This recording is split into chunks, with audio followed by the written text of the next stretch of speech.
Hürmetli vatandaş, bugün Çislağa 2022 yılı 5. ayının 23. günü. Endi sözümüzge keleyli, qaysi sözümüzge kelimiz? Mesela Cumhuriyet Kompartiyasının taşkı diplomatiya əməldarları hem onun bayanatçıları davamlı işiltidiğen bir cümle söz var. Bu Xitay tilinde huayuçven deydi. Yani sözleş hukuki, halkara cemiyeti sözleş hukuki. Biz bununla toxtuluşdan avval ben 3 adamdan hal sorayım vatandaşım. Bu üçlü nefer kişi Cumhuriyet Taşkı İşler Ministerliğinin bayanatçılarıdır. Birincisi, Hua Hanım, siz ne gittiniz?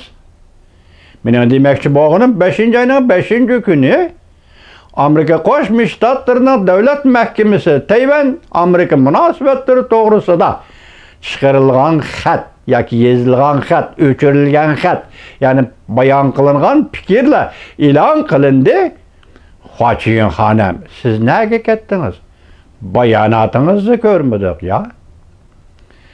İkincisi, Cavlican Efendi, sizin kişiyle ejdihar meselelik bayanatçı, ejdihar meselelik diplomat deyip tasvirlep geldi hazırgıca. 5. ayının 5. günü siz qayerga gittiniz Cavlican Efendi? Onun üstüge 5. ayının 20. günü, yani sizden didarınızı kömmedik. Sizden sözünüzü kömmedik. Sizden narazılık bildirgen, ifadeleydin bayanatınızı görmedik. Cavlican, ne gittiniz efendi?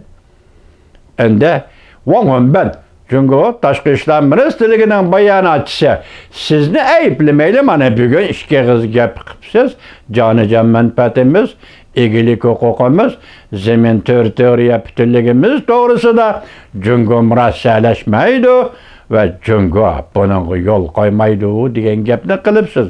Bunun için ne deyimiz? Vaman ben efendi her halda muş 20 gün içinde cüret kılıp bir iki cümle söz kılalıgan adam yaka bayanatçı siz bulup çıktınız. Vaman ben efendi Cavlica yokulap gitti. Hua Hanım yokulap gitti. 5. ayının 5. günü hal kılgıç fikir, yani Amerika Qoşmuş Ştatları Devlet Mahkemesi'nin Tayvan Amerika münasebet torbitide hal kılgıç fikir oturgu çıkıp oldu. Biz bunu sözlep bulduk sizlerge vatandaşlar. Endini qaytıp geleyli. Bugünkü hal kılgıç, yukarı hal kılgıç fikirlerinin hal kılgıç şekli. Belki bugün Prezident Joe Biden, Amerika Qoşmuş Ştatları Prezidenti Joe Biden'ın ağzından Tokyo'da oturgu çıkan gap. Eğer Cumhuriyet sen Tayvan'a kurallık hücum kılıdığın bolsan, biz Amerika bunun kurallık ağırlışımız, yani her bir köç bilen ağırlışımız dedi vesselam. Tügüdü tamam. Hulas çıkarılıp oldu tamam. Ben başta ettim 70 yıldan keyinki tüncü katımla hulası ve yaki 76 yıldan bir-iki rayon karakterli hulası, geopolitikli hulası. Tayvan geopolitikli siyaset dairesinde halkara cemiyetinin çoğun devletler oturursa, mesela çünkü Amerika oturursa da Rusya bir yüzünün işi bilen avar kördünüz mü vatandaş? Asya'da başında kudretlik siyaset oturup koyuldu. Tayvan'a kural işiltidiğen bolsan ben arılışımım. Koç bilen arılışımım. Her bir koç bilen arılışımım. Öyle.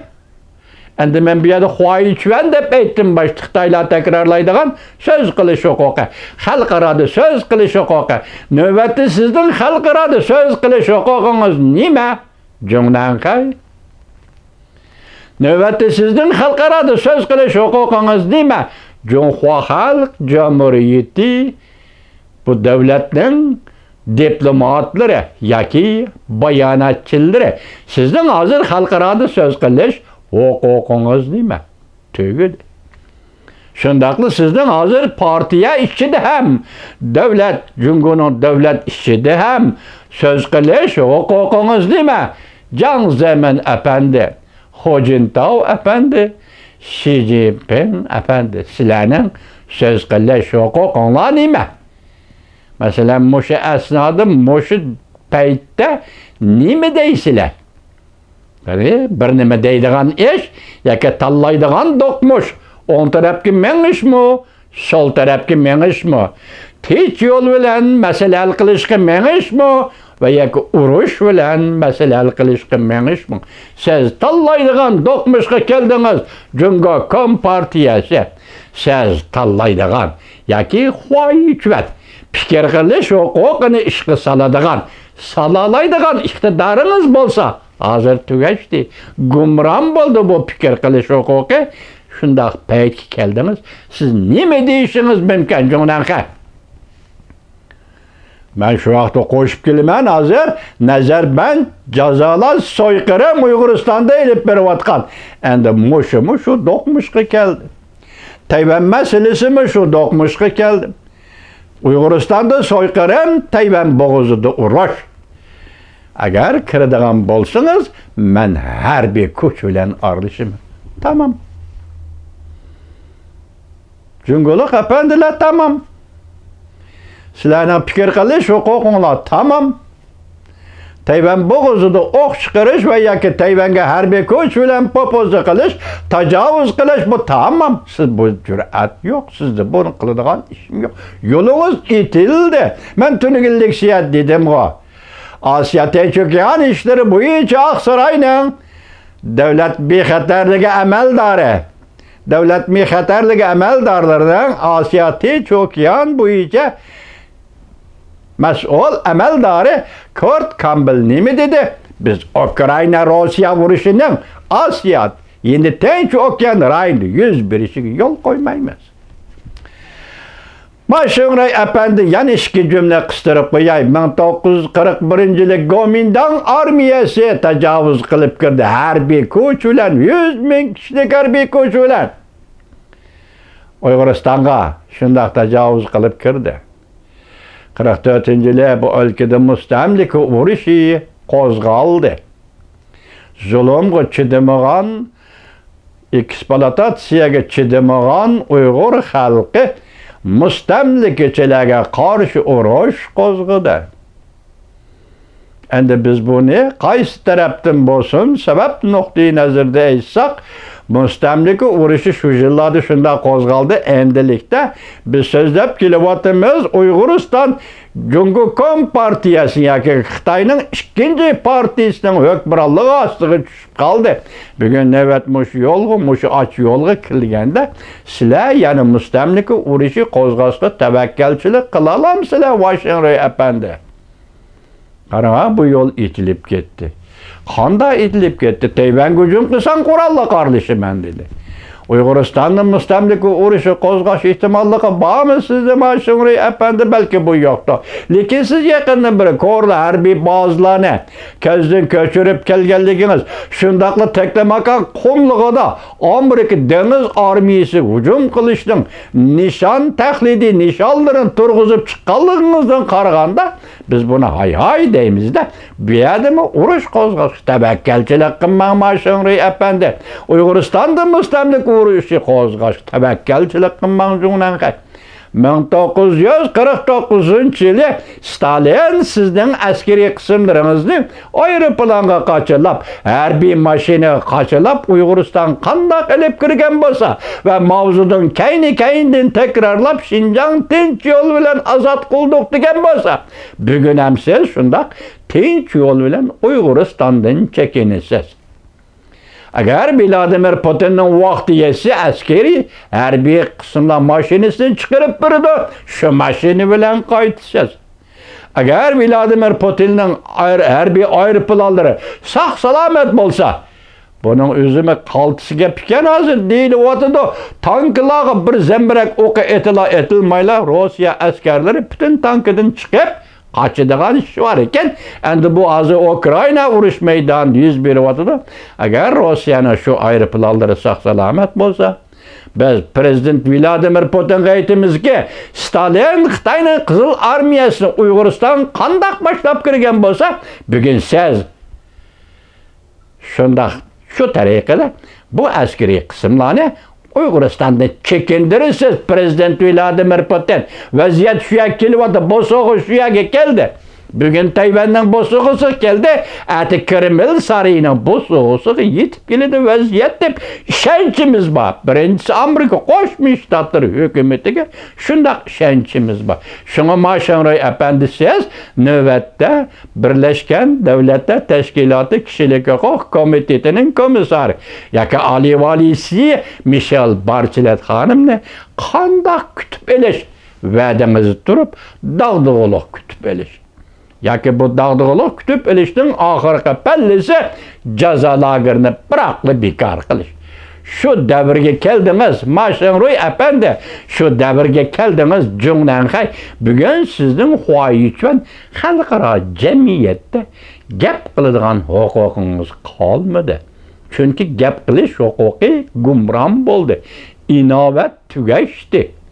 Cumhuriyet Partiyasining inovati, gap qiladigan inovati tugidi. Shunglashqa endi sizlar tanlashga duch keldinglar desak bu yana bu Kompartiya buni qanday shaklda tanlashi mumkin? Bir nima deyolmaydigan bo'ldik hamda. İnsan yoki dunyo buningga bir nima deyolmaydigan bo'ldi.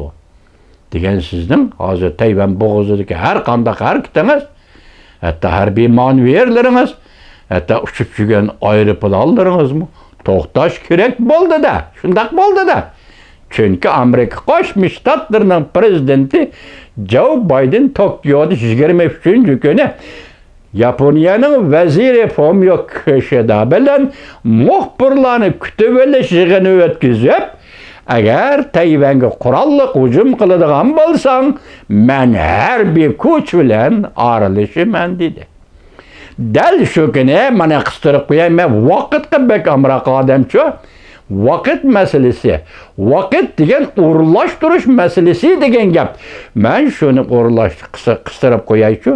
Birlashgan Davlatlar Tashkiloti Kishilik huquq komitetining valisi Michel Bachelet 23 kuni Guangzhou, Urumchi, Qashqar ziyoratini boshlab o'tdi.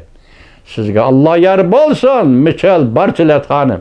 Sizga Alloh utuq va natijalarni taqdim qilsin, Michel Bachelet xonim.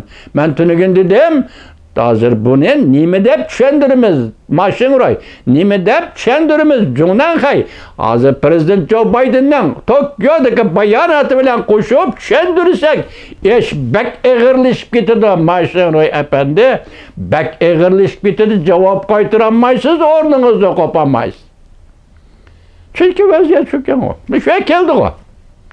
Mana bu 23 kuni Tokyoda yuz berdi o.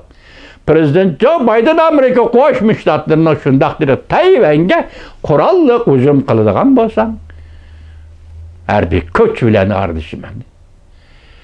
Endi hozir men demoqchi bo'lganim, bu yerda xohishim qani. Sizlarning so'z qilish huquqinglar qani? Men shuni dedim-ku, bayonotchi xohishingiz siz qani? Bayonotchi Jawlijan siz qani? Bayonotchi Wang Wenbin siz qani? Jungnanxay qani? Jungoning tashqi ishlar ministerligi sizlarni xohishidan dunyoda fikr qilish huquqi degan takrorlab kelgan so'zlaringlar qani? Sizlarga taxi bundaq navbat kelmagan edi. Yani cumhuriyetler xalqaro jamiyatda gap qila oladi, gap qilish huquqi bor degan bu navbat sizlarga kelmagan edi. Bu navbatni 1920-asrning 40-yillarda Stalin cheklagan edi. Garchi mavzuning ittifoqlash bo'lsa-mu, Stalin cheklagan edi. Shu vaqt shu to'g'ri qilgan ekan, Stalin xalqaro jamiyatda Jungoning gap qilishini cheklagan. Bugün endi sizlar xalqaro jamiyatga chiqib, boy bo'lib yoki savdo bilan dollar tepib, biz shunda gap qilish huquqiga ega bo'lamiz deb uringan edinglar. Bu urinish yerim yo'lda gumron bo'ldi. Maqsadga yetolmadinglar Jungnanxa, shunga endilikdagi ish qanday moslashish? Xalqaro jamiyatning siyosat o'rinlashtiruvchilariga qanday moslashish? Xalqaro jamiyatning Ürümçi, Uyg'uristondagi, mustamlika Uyg'uristondagi jazo lagerida qanday bir taraf qilish to'g'risidagi o'rinlashtirishlarga moslashish. Bundan boshqa hech qanday yo'l qolmadi. Tanlash dedi bugun. Tanlashga duch keldinglar dedik. Uning ma'nosi hozir bizning tushunishimizcha Tayvan bo'g'izida urush ochamsizlar va yoki masalalarning hammasini tinch yo'l bilan hal qilamiz. Mana bu tanlash.